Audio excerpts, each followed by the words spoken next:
శ్రమించే శ్రామికుడు లేకుండా దేశం లేదు, అభివృద్ధి లేదు, సమాజము లేదు. మనిషి మాత్రమే మనిషే ఈ సంపద సృష్టికర్త. కానీ ఈరోజు టెక్నాలజీ పేరుతో మనిషి కంటే యంత్రం గొప్పది అని చెప్పే కృత్రిమ మేధ ఈరోజు మన మీద దాడి చేయబోతున్నది. బహుశా మీరందరూ గత వారం రోజుల న్యూస్ పేపర్స్ చూస్తే కృత్రిమ మేధతో సామాజిక విప్లవాన్ని సాధిస్తామని చెప్తున్నారు. కృత్రిమ మేధతో ప్రపంచాన్ని శాసించగలుగుతామని చెప్తున్నారు. కృత్రిమ మేధతో భవిష్యత్తు చాలా అభివృద్ధి చెందుతుంది అని చెప్తున్నారు. నిజమే, యంత్ర జ్ఞానము, యంత్రం అభివృద్ధి చెందడం వల్ల ఖచ్చితంగా మనిషికి సుఖపడేటువంటి పరిస్థితులు వస్తాయి. కానీ మనం వేయాల్సిన ప్రశ్న ఏంటి? ఆ యంత్రం ఎవడి చేతుల్లో ఉంది? ఆ యంత్రం సృష్టిస్తున్న, ఆ యంత్రాన్ని నడుపుతున్న కార్మికుడు సృష్టిస్తున్న ఉత్పత్తి మీద అధికారం ఎవరికి ఉంది? దాని లాభాలు ఎవరికి పోతున్నాయి? అందులో పనిచేసే కార్మికుడికి బతికెట్లా ఉంది? ఆ కృత్రిమ మేధతో నిజంగానే సమాజం విప్లవాత్మకంగా మారిపోతుందా? మనం యంత్రానికి వ్యతిరేకం కాదు, కానీ దాని పర్యవసానాలు, పరిణామాలు ఈ ప్రపంచం మీద, ఈ దేశం మీద, ఈ దేశంలో పనిచేస్తున్న కార్మిక వర్గం మీద కూడా ఎలాంటి ప్రభావం పడబోతుందో తెలుసుకోకపోతే మనము మన కోసం పోరాడే సంఘాలు కూడా మిగలవు అని నేను చెప్పదలుచుకున్నాను. ఆ కృత్రిమ మేధస్సుతో ఇప్పటికే సెల్ ఫోన్లు మనకు వచ్చాక మన బుర్ర పాడైపోయింది. మన బుర్రలో గుర్తుపెట్టుకోవడం మర్చిపోయింది. ఒక గతంలో సెల్ ఫోన్ లేనప్పుడు మనకు నంబర్లన్నీ గుర్తుండేవి, ఏది ఎక్కడ ఏంటి అని చెప్పగలిగే వాళ్ళం. సెల్ ఫోన్ మాయలో పడ్డ తర్వాత గుర్తు పెట్టుకోవడం మర్చిపోయాం. ఆ మర్చిపోవడం వల్ల ఏమైంది? మనం ఎప్పుడైనా సాన పడితేనే అది ముందుకు పోతుంది, కోసుగా మారుతుంది, షార్ప్గా ఉంటుంది. ఆ సాన పట్టే మెదడుని దెబ్బ కొడుతున్న విప్లవమే ఈరోజు ఏఐ విప్లవం. ఏఐ విప్లవం ద్వారా మనిషి కంటే అది ఎక్కువ గుర్తు పెట్టుకుంటది అని చెప్తున్నాడు.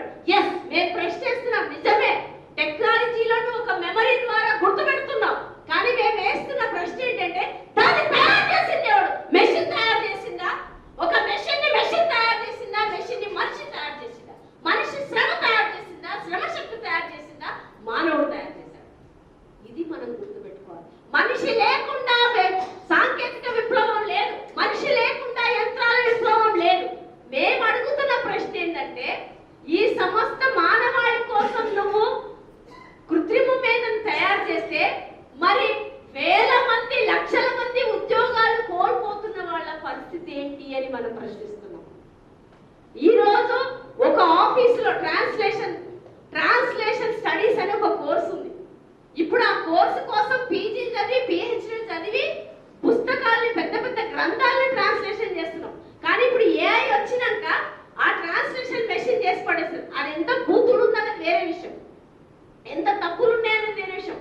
మనిషే 10 పదాలను ఉత్పత్తి చేయగలుగుతాడు, ఆలోచించగలుగుతాడు. ఇప్పుడు వెన్నెల, చీకటి, ధరిత్రి, ఇట్లా అనేక పదాల సమేతం. కానీ నువ్వు మెషిన్ లో ఏమి పెట్టావో, ఏ పదాలు పెట్టావో ఆ పదాలే చెప్తారు. కానీ అది సొంతంగా ఆలోచించి ఇంకో పదాన్ని సృష్టిస్తుందా?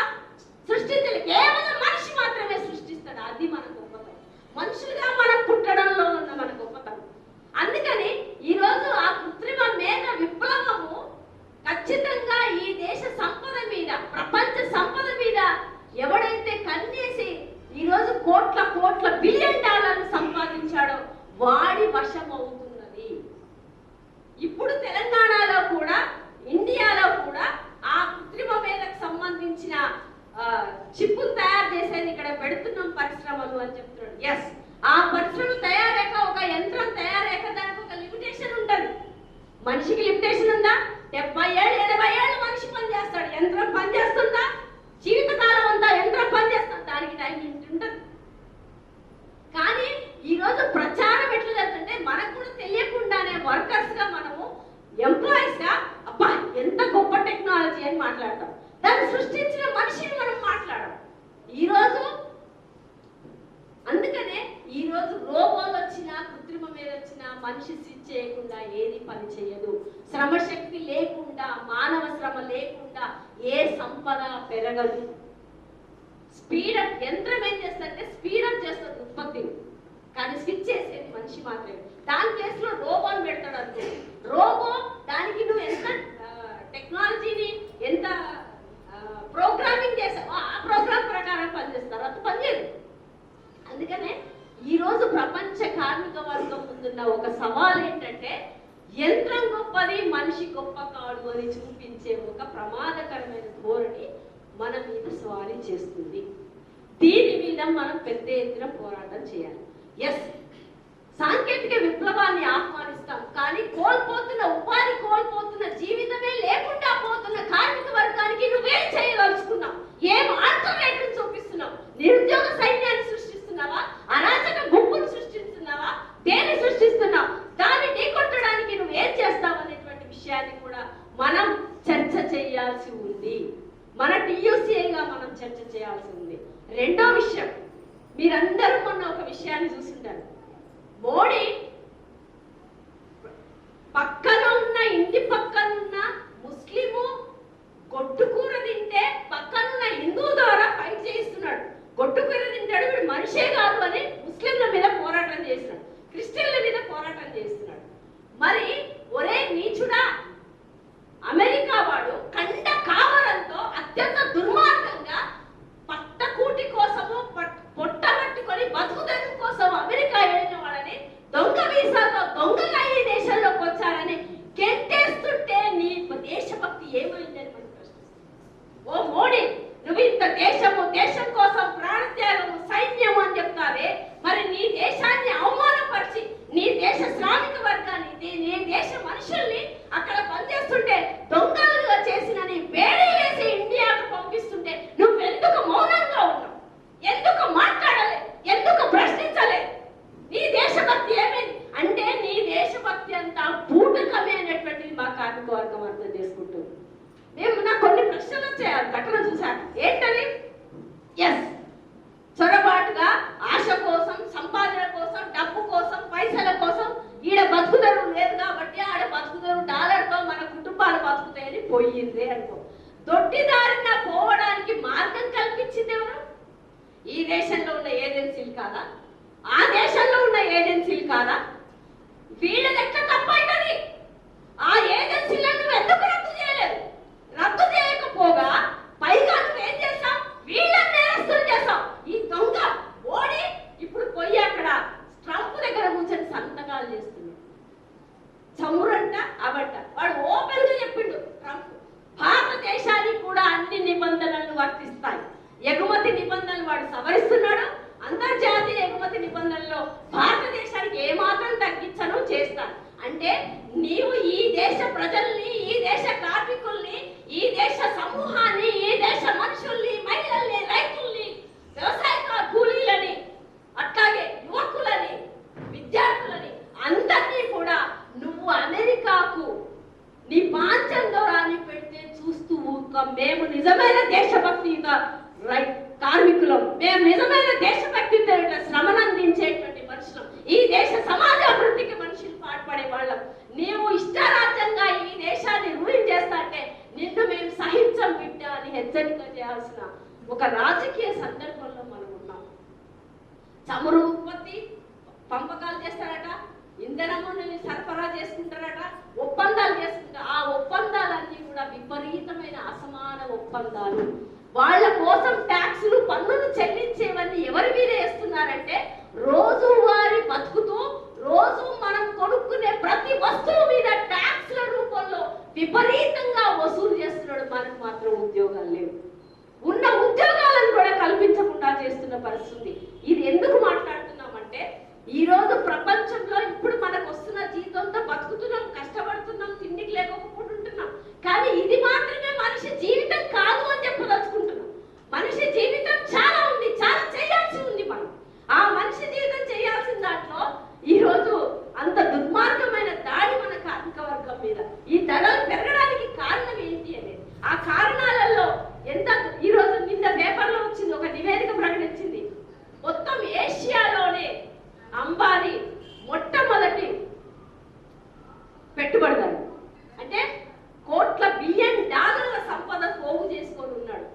దగ్గర గుట్ట తయారైంది అంటే ఇంకో చోట అనేక గుంటలు పడ్డాయి, అనేక లోతైన జీవితం కోల్పోయినటువంటి శ్రామిక జనం మన చుట్టూ ఉంది, కార్మిక జనం మన చుట్టూ ఉంది. ఇంకొక ప్రమాదం కూడా కరోనా కాలంలో కూడా అంతర్జాతీయంగా పెట్టుబడి సంక్షోభంలో వచ్చిన దాన్ని బయటపడేసుకోవడానికి, ఫార్మా కంపెనీలను అభివృద్ధి చేసుకోవడానికి ఒక భయోత్పాత వాతావరణాన్ని మనకి సృష్టించి ప్రైవేట్ మెడికల్ ఏజెన్సీలను బతికించడం కోసం ఇన్సూరెన్స్ కంపెనీలను కూడా సృష్టించి పెట్టుబడి ఆ రూపంలోకి వెళ్ళిపోయింది డబ్బు. ఆ వాటన్నిటి ద్వారా ఈరోజు అందరినీ దోచుకునేటువంటి ఒక దుర్మార్గపు పాలనలో మనం ప్రపంచ కార్మిక వర్గం అంతా ఉంది. కాబట్టి మనం చేయాల్సినటువంటి కర్తవ్యాలు చాలా చాలా ఉన్నాయి. మనకు ఇప్పుడు సాధించుకున్నాను రాసుకున్నవి ఏవైతే ఉన్నాయో అవి కేవలం మన ఆర్థిక సమస్యలు మాత్రమే పరిష్కరించాయి. కానీ మన చుట్టూ ఉన్న సామాజిక సమస్యలు పరిష్కరించిందా? మన చుట్టూ ఉన్నటువంటి ఆర్థిక సమస్యల్ని పరిష్కరించిందా? మన చుట్టూ ఉండేటువంటి ఇతర సమస్యల్ని పరిష్కరించగలిగిందా? మన కుటుంబంలో వచ్చే సమస్యలు కూడా మనం పరిష్కరించుకోలేని దశకి, ఒక నిస్సహాయ స్థితికి మనుషుల్ని మారుస్తున్న సమాజంలో మనం ఉన్నాం. కాబట్టి టీయూసీ నినాదం సోషలిస్ట్ విప్లవం కావాలి ఈ దేశంలో అని చెప్తుంది. అంటే పెట్టుబడి పోగవుతూ, సంపద పోగవుతూ కొద్ది మంది చేతుల్లో. ఈరోజు ఆక్స్ఫామ్ నివేదిక ఏం చెప్పిందంటే 40% భారతదేశ సంపద కేవలం 1% వాళ్ళ దగ్గరే ఉంది. మిగిలిన సంపద ఇంకో పద్ధతి. అసలు 80% మంది ప్రజల చేతుల్లో సంపద పోగై లేదు అని నివేదిక చెప్పింది. అంటే చలిచీమల చేత దిక్కి చావల శివతి అని ఒక పద్యం ఉంది కదా, వేమన పద్యం. ఎంత బలమైందైనా, ఎంత బలాన్ని ప్రదర్శించేదైనా చలిచీమల ముందు అది చావాల్సిందే, చచ్చిపోతుంది కూడా. కాబట్టి మనం ఒక కార్మిక వర్గంగా మనం ఏ పనులు చేసే, ఎంత సాఫిస్టికేటెడ్ జీవితం ఉన్నా 50,000 జీతం వచ్చినంత మాత్రాన మీ జీవితం గొప్పగా ఉండదు. 50,000 తగ్గ ఖర్చు కూడా ఉంటుంది. ₹1,00,000 సాఫ్ట్వేర్ లో పనిచేసే వాళ్ళ గాలి పొడిగా జీవితం అయిపోయింది. ఎంతమంది సాఫ్ట్వేర్ ఉద్యోగులు, నిన్న మేము లేబర్ ఆఫీస్ పోతే ఎన్ని రకాల కార్మికులు అక్కడ ఉన్నారు. మంచి చదువుకున్నవాడు, కాలర్ గీలర్ సూటు బూటుంది. వాడు స్టార్ట్అప్ కంపెనీలు తీసి మొత్తం పని చేయించుకొని 4-5 నెలల జీతం ఇవ్వకుండా బయటకు పంపిస్తే ఏం చేసుకుంటావు చేసుకోకు అని చెప్పిన పరిస్థితి కూడా ఉంది. కాబట్టి ఇవన్నీ కార్మికుల ముందు ప్రమాదకరంగా ముంచుకొస్తున్నాయి. ఇంకొక దాడి కూడా మన మీద జరుగుతుంది. కరోనా సమయంలో ఒక భయోత్పాతాన్ని కార్మిక వర్గంలో సృష్టించింది. ఏంటంటే, బిడ్డ నువ్వు బతికితే చాలు, గీజితంగా చాలు, లేకపోతే నేను ఉద్యోగం నుంచి తీసేస్తాను. కాబట్టి కరోనా తర్వాత ప్రతి యజమాని కూడా కరోనాను అడ్డం పెట్టి జీతాలు పెంచకుండా రెండోది ఏం తీసుకున్నాడు, అనేక కంపెనీలను మూసేశాడు. మూడోది ఏం చేసిండు, జీతాలు పెంచడం. మేమే సంక్షేమంలో ఉన్నాం, మీకెక్కడ? $1,00,00,000 బిజినెస్ నడిపేటోడు సంక్షేమంలో ఉంటే ఆ దాంట్లో 1% కూడా కాదు, 0.5% తీసుకున్న వర్కర్ జీవితం ఇంకెంత సంక్షేమంలో ఉంటుంది. దాన్ని ఆలోచించాలి. మనకు నిత్యం భయపడుతూనే జీవిస్తూ చస్తే ఎప్పుడు ఉపయోగం లేదు. పిల్లి ఎందుకు తిరుగుతుంది రూమ్ వేసుకొడితే? ఎంతకాలం మనం భయపడతాం? ఎంతకాలం ఈ వ్యవస్థలో భయపడుతూ జీవిస్తాం? 100 తరాల వాళ్ళు కూడా భయపడ్డారు. భయపడినా బ్రిటిష్ లాంటి వాడిని గడగడలాడించింది భారత కార్మిక వర్గం. 1921లోనే మనం ఈ దేశంలో కార్మిక వర్గం పోరాడి కార్మిక సంఘాన్ని ఏర్పరచుకుంది. కార్మిక చట్టపరంగా సాధించుకున్నాం. ఆ చరిత్ర మనది. వాడెంత సామ్రాజ్యవాది, ఓరోరి సామ్రాజ్యవాది, నీ కడతాంరా గోరి అని చెప్పి కార్మిక వర్గం పోరాటాలు చేసి రైల్వే కార్మికులు, టెక్స్టైల్ కార్మికులు, ఇలా అనేక రకాల కార్మికులు పోరాటం చేశారు. మరి వాళ్ళు చచ్చిపోతామని భయపడ్డారే? భయపడి ఉంటారు కదా. అది ఎక్కడ చచ్చిపోతే చచ్చిపోని, కానీ నేను ఇప్పుడు చచ్చిపోయినా నా తర్వాతి తరాల వర్కర్స్ దాన్ని అందుకొని ఆ జెండాను ముందుకు తీసుకుపోతానని చెప్పి ఆలోచించారు. వాళ్ళ కోసం, వాళ్ళ స్వార్థం కోసం చూడలేరు వాళ్ళు. నా పెళ్లి, నా ఇంట్లో పక్కోడి పెళ్లి ఎంత దూరం చుట్టాలి దానికి ప్రాధాన్యతనిచ్చే పని చేయలేరు. వాళ్ళు ప్రాణాలే త్యాగం చేశారబ్బా. మనం 1 గంట లేదా 1 రోజు త్యాగం చేయలేమా? 1 రోజు కేటాయించుకోలేమా? కేటాయించుకోగలుగుతాం. ఎందుకు చేయలేకపోతున్నాం? ఇది మనం ఆలోచించాలి. అందుకనే ఈరోజు ఎప్పుడైతే కరోనా తర్వాత జీతాలు అడిగితే ఉద్యోగం పోతుంది అనే ఒక భయోత్పాత వాతావరణాన్ని ఈరోజు అన్ని సంస్థల్లో నడిపిస్తున్నారు, కొనసాగిస్తున్నారు. దానివల్ల యూనియన్లు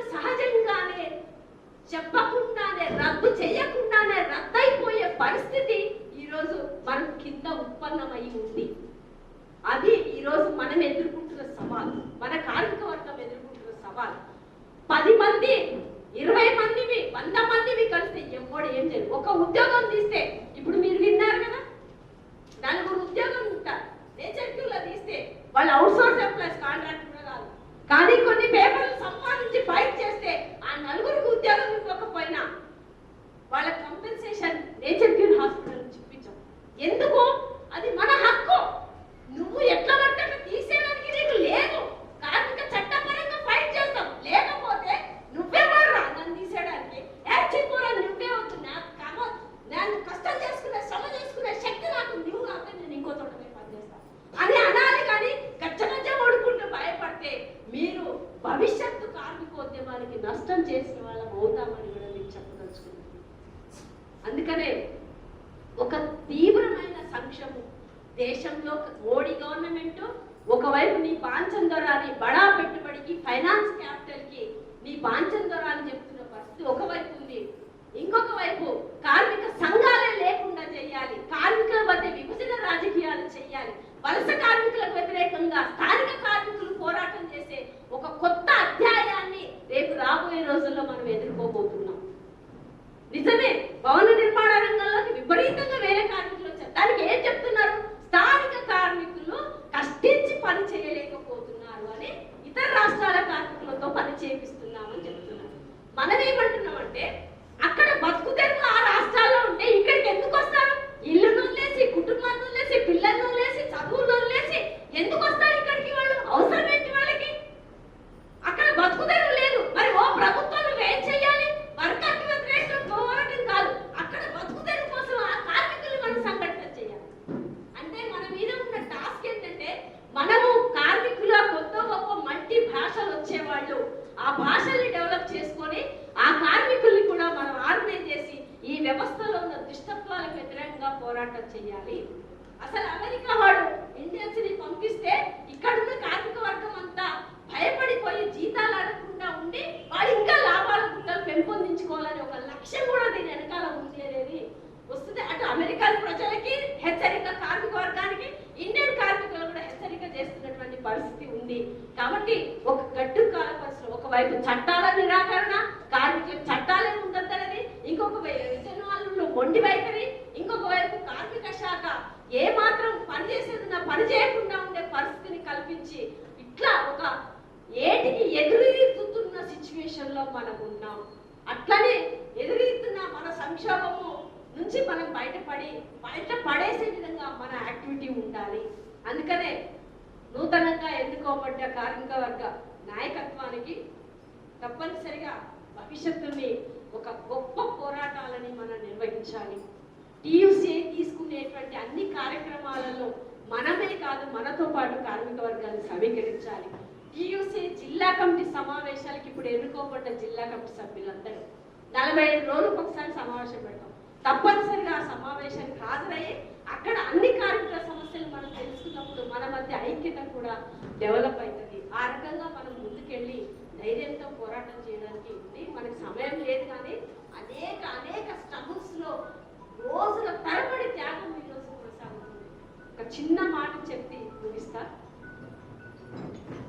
ఎప్పుడైతే భారతదేశంలో నూతన ఆర్థిక పారిశ్రామిక విధానాలు అమలయ్యాయో ఆ విధానాల ఫలితంగా కార్మికులకి ఉపాధి పోయింది, ఉద్యోగ భద్రత పోయింది లేదు.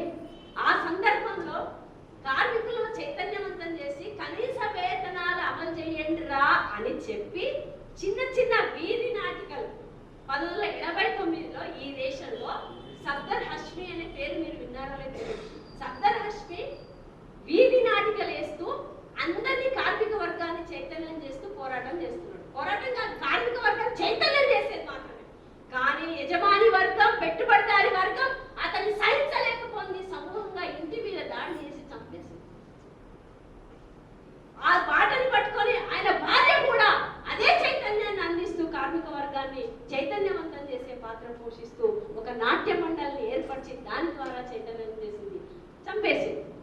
అట్లాగే 1991 నాటికి వచ్చేసరికి అప్పటికే మనకు దాని పరిశ్రమలు ప్రైవేట్ పరం అవ్వడము, పరిశ్రమల్లో ఉపాధి లేకుండా పోవడం, ఒక ఆర్థిక సంక్షోభం ఎదురైనప్పుడు ఉక్కు కర్మ బీహార్, ఛత్తీస్గఢ్ ఆ ప్రాంతాలలో అక్కడ శంకర్ గుహన్ యోగి చదువుకున్నవాడు, శంకర్ గుహన్ యోగి పెద్ద పోరాటాలు నిర్వహిస్తూ కనీస వేతనాలు, కార్మికుల ఉపాధి భద్రత, ఉద్యోగ భద్రత కావాలని పోరాటాలు చేస్తూ ఉంటే అతని మీద యజమాని వర్గం దాడి చేయించి చంపేసింది.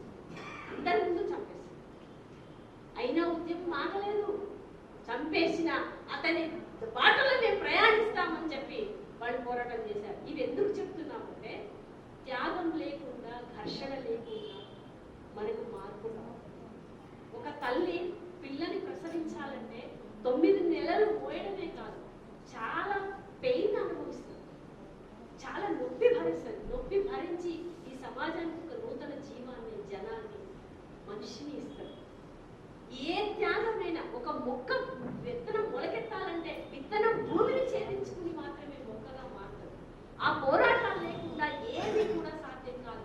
భయపడడం అనేది పక్కన పెడితే ఎదుటోడికి ఎదిరించడం అనేది చేయగలిగినప్పుడే మనం హక్కుల్ని సాధించుకోగలుగుతాం. టీయూసీఐ ఏదైతే విప్లవాత్మక పాత్ర కార్మిక వర్గాల్లో పోషించాలనుకుంటుందో ఆ కార్మిక వర్గ పాత్రను పోషించే వైపుగా రేపు రాబోయే మహాసభల నాటికి మనం మరింత ఉత్తేజంతో, ఉత్సాహంగా పనిచేయాలని, కొత్త కొత్త కార్మిక సంఘాలను మనం సృష్టించాలని, కొత్త కొత్త కార్మిక సంఘాల్లోకి చొరవ